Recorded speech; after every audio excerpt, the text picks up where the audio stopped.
Africaines, Africains, amis de l'Afrique des libertés, je vous salue. Nous sommes le mercredi 30 avril 2025 sur la terre des hommes.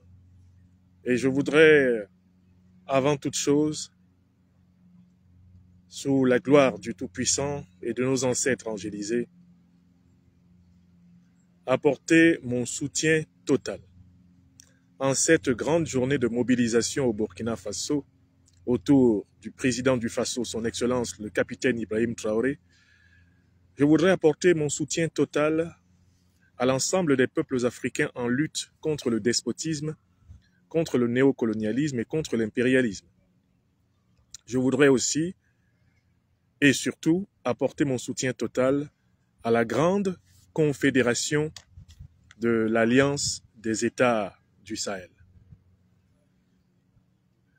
En effet, aujourd'hui au Burkina Faso,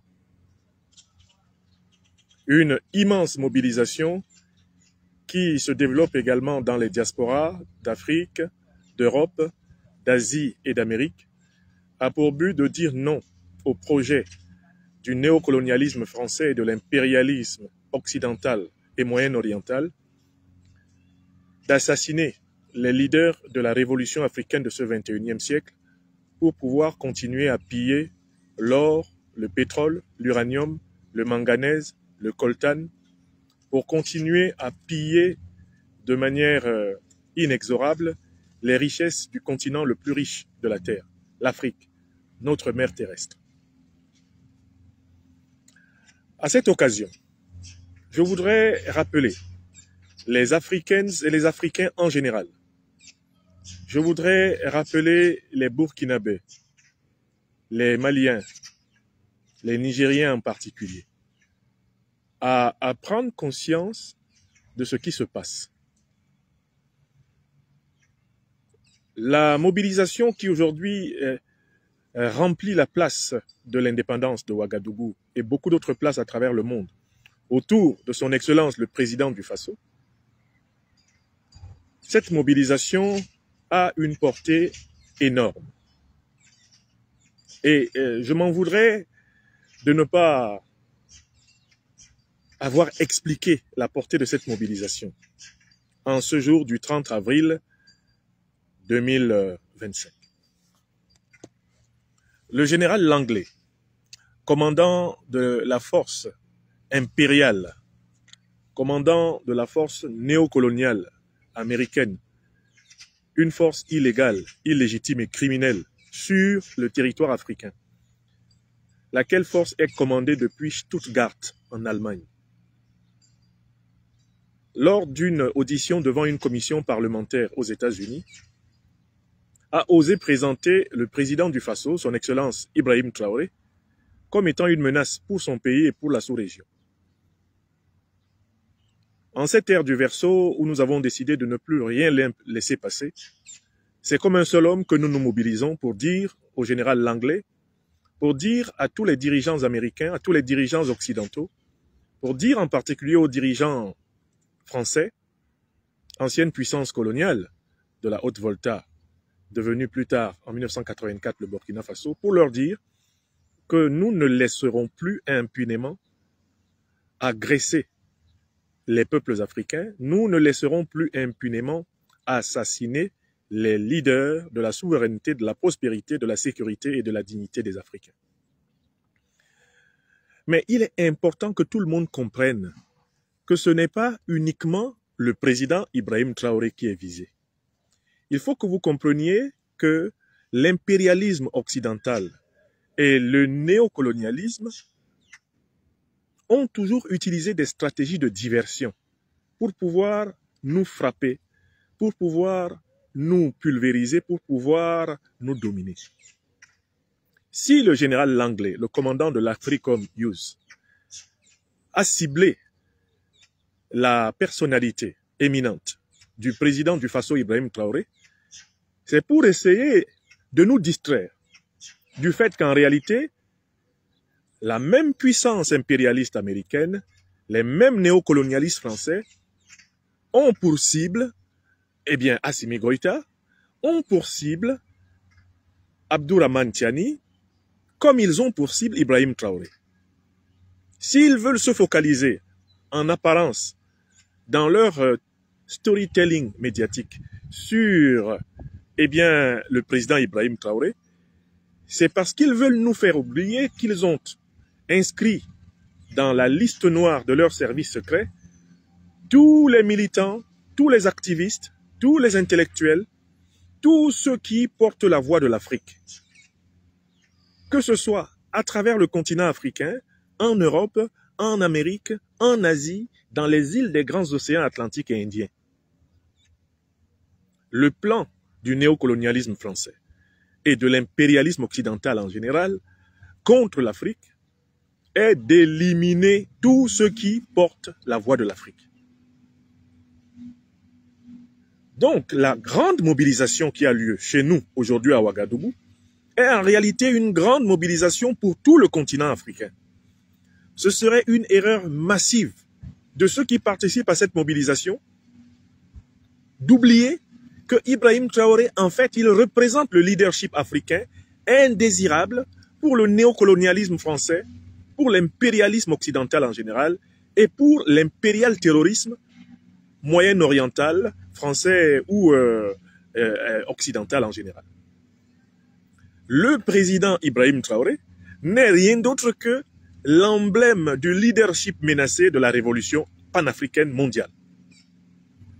Et c'est à cette dimension qu'il faut se hisser pour comprendre la... C'est à cette dimension de conscience panafricaine universelle qu'il faut se hisser pour comprendre la mobilisation de ce jour. La stratégie qui consiste à éliminer les militants, les activistes, les intellectuels, les leaders africains qui revendiquent la souveraineté de l'Afrique, qui revendiquent la prospérité, la sécurité, la dignité et l'intégrité du peuple africain, cette stratégie ne s'applique pas qu'aux hommes politiques.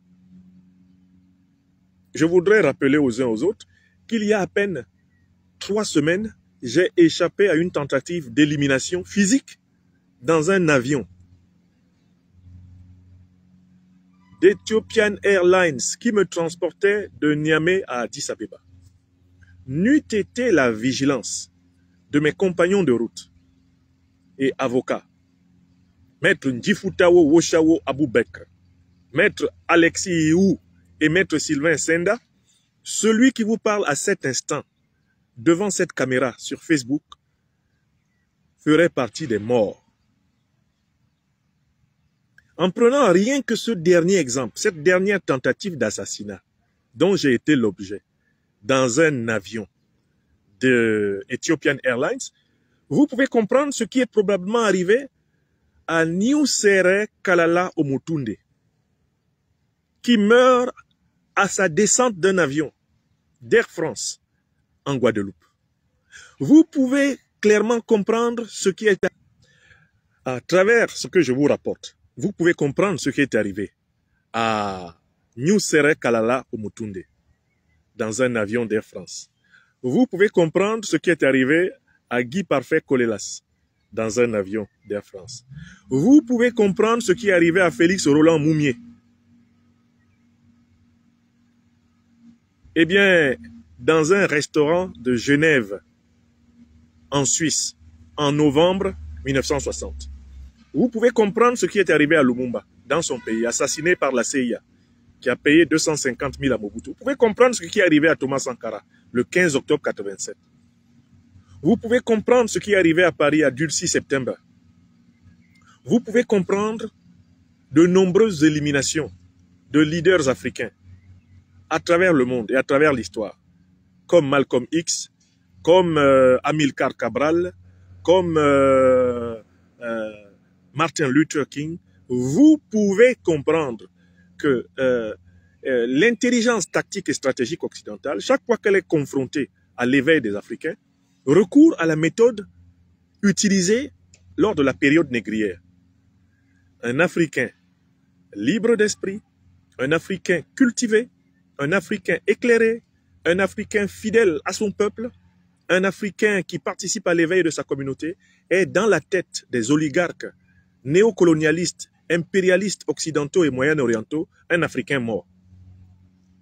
C'est contre cette pulsion d'assassinat, cette pulsion de décapitation du leadership africain planétaire que nous sommes mobilisés aujourd'hui, 30 avril 2025. La mobilisation de Ouagadougou est faite à la gloire de toutes les grandes et tous les grands Africains de l'histoire universelle. La mobilisation de Ouagadougou est faite pour nous rappeler, où que nous soyons, notre responsabilité de protéger le leadership de la révolution africaine. Que nul d'entre nous n'ignore que nous sommes co-responsables de la vie et de la survie sur cette terre, pendant tout le temps que Dieu le voudra, de ceux qui incarnent notre espérance. Nous ne pouvons plus leur laisser le loisir de faire ce qu'ils ont fait pendant 600 ans. Éliminer les Africains qui servaient l'Afrique. Éliminer les Africains qui se sont dévoués à améliorer le sort de leur communauté. Maintenant, collectivement, nous avons la responsabilité de protéger notre leadership, de défendre le personnel d'élite de la révolution africaine sur tous les continents. Et c'est ce message que je voulais marteler aujourd'hui. Ils ont parlé d'Ibrahim Traoré, mais n'oubliez pas que dans leur ligne de viseur, ils ont Tiani, ils ont Goïta. N'oubliez pas que dans leur ligne de viseur, ils ont Nathalie Yam, ils ont Nyamsi Franklin. Dans leur ligne de viseur, ils se préparent par tous les moyens possibles à éliminer le maximum des Africains qui conscientisent, qui élèvent, qui réveillent, des Africains qui galvanisent l'Afrique, qui redonnent souveraineté, dignité, prospérité à l'ensemble des populations africaines planétaires. Voilà le symbole. Ils sont prêts à éliminer tout le leadership du CNSP du Niger. Ils sont prêts à éliminer tout le leadership de la révolution malienne. Ils sont prêts à éliminer tout le leadership du MPSR2 au Burkina Faso. Ils sont prêts à éliminer toutes les activistes et tous les activistes qui contribuent à l'éveil des Africains, notamment à travers les réseaux sociaux. Ils sont prêts à éliminer tous les intellectuels. Ils sont prêts à éliminer tous ceux qui, de près ou de loin, inspirent aux Africains l'irréversibilité de leur souveraineté. Ce 30 avril, nous sommes mobilisés partout à travers le monde pour dire que cela ne passera plus. Nous créons un suprême et puissant égrégore de la souveraineté des Africains sur toute la terre. Et nous allons appliquer la règle de solidarité et de réciprocité. Solidarité et réciprocité. Solidarité et réciprocité. Oui, c'est cela la symbolique profonde de notre 30 avril 2025. Je m'en serais voulu de laisser passer cette journée sans avoir expliqué que ce qui se passe comme mobilisation autour du président Ibrahim Traoré, en fait, nous concerne tous. C'est notre affaire à tous. C'est la totalité du leadership panafricaniste sur toute la terre qui est menacée de mort. On cible apparemment et uniquement le président Ibrahim Traoré, mais c'est pour nous distraire. Il est ciblé, mais tous les autres le sont.